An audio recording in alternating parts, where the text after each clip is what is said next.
Hi friends, எல்லோரும் எப்படி இருக்கீங்க? இன்றைக்கி நம்ம பார்க்க போகிற ரெசிபி வந்து குடல் குழம்பு. வாங்க அதுக்கு தேவையான பொருளாக என்னென்னு பார்த்துடலாம்.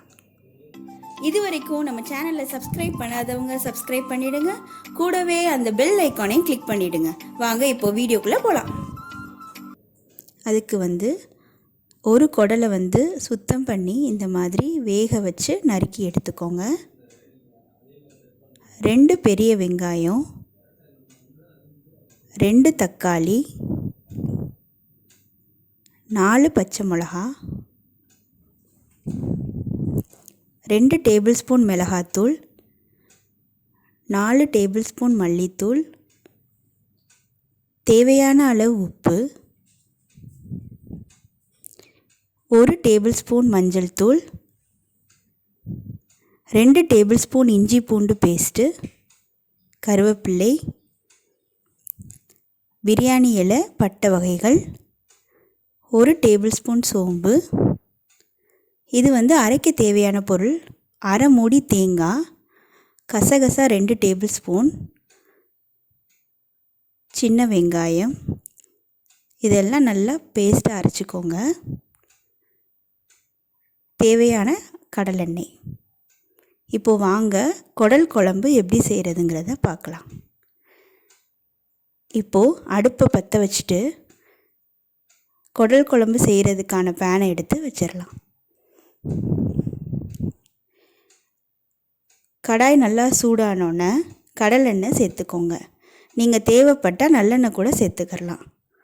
நான் ஆனால் இன்றைக்கி வந்து கடலெண்ணெய் சேர்த்து தான் குடல் குழம்பு செய்ய போகிறேன்.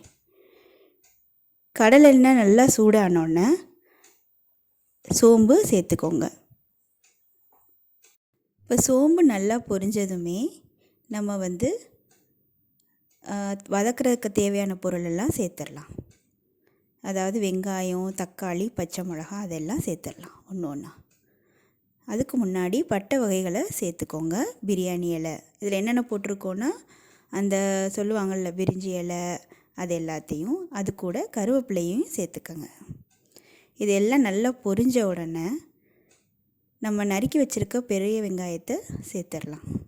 சின்ன வெங்காயம் சேர்த்திங்கன்னா கூட இன்னும் சூப்பராக இருக்கும். என்கிட்ட சின்ன வெங்காயம் இல்லை, அதனால் பெரிய வெங்காயம் தான் சேர்த்துக்கிட்டேன். நல்லா இதெல்லாம் வதங்கி வரும்போது நம்ம வந்து எடுத்துருக்கிற தக்காளியை சேர்த்துடலாம். தக்காளியும் நல்லா வதங்கி வரட்டும். இது நல்லா வதங்கினதுக்கப்புறம் நம்ம வந்து பச்சை மிளகா சேர்த்துடலாம். இந்த அளவு வந்து உங்களுக்கு குழம்பு எவ்வளோ வேணுமோ அதுக்கான அளவு மாதிரி நீங்கள் எடுத்துக்கோங்க. இப்போது பச்சை மிளகாயையும் சேர்த்தாச்சு. இப்போது வேக வச்சு நறுக்கி வச்சுருக்கிற குடலை வந்து சேர்த்துடலாம். குடல் வந்து சுத்தம் பண்ணுறது எப்படிங்கிறத இன்னொரு வீடியோவில் நான் உங்களுக்கு போடுறேன். இப்போ குடல் சேர்த்த உடனே நல்லா வந்து ஃபுல்லாக கிளறி விட்டுருங்க. இந்த குடல் வந்து இந்த எண்ணெயில் வந்து நல்லா வதங்கி வரணும். இஞ்சி பூண்டு விழுதையும் சேர்த்துக்குங்க. இன்றைக்கி வந்து நான் 2 டேபிள் ஸ்பூன் இஞ்சி பூண்டு பேஸ்ட்டு வந்து சேர்க்குறேன். இதோட எல்லாத்தையும் சேர்த்து நல்லா வதங்கினதுக்கப்புறம் காரத்துக்கு ஏற்ற மாதிரி மிளகாத்தூள் சேர்த்துக்கோங்க. இப்போ காரம்னு பார்த்துட்டா மிளகாத்தூள் தான்.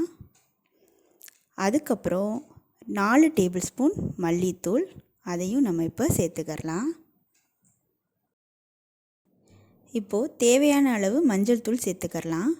1 டேபிள் ஸ்பூன் மஞ்சள் தூள். இதெல்லாம் வந்து நல்லா வதங்கி வந்ததுக்கப்புறம் இப்போ தேவையான அளவு உப்பு சேர்த்துக்கலாம். இந்த மசாலா எல்லாம் நல்லா வதங்கணும். இது எல்லாமே இந்த குடலோட நல்லா வதங்கினதுக்கப்புறம் இது கொதிக்கிறதுக்கு தேவையான அளவு தண்ணி சேர்த்துக்கோங்க. நல்லா எண்ணெயில் அந்த குடல் மசாலாவோட வதங்கிருச்சு. இப்போது தேவையான அளவு தண்ணியும் ஊற்றியாச்சு. இது நல்லா கொதித்து வந்ததுக்கப்புறம் தான் நம்ம அரைச்ச விழுதை நம்ம சேர்க்க போகிறோம்.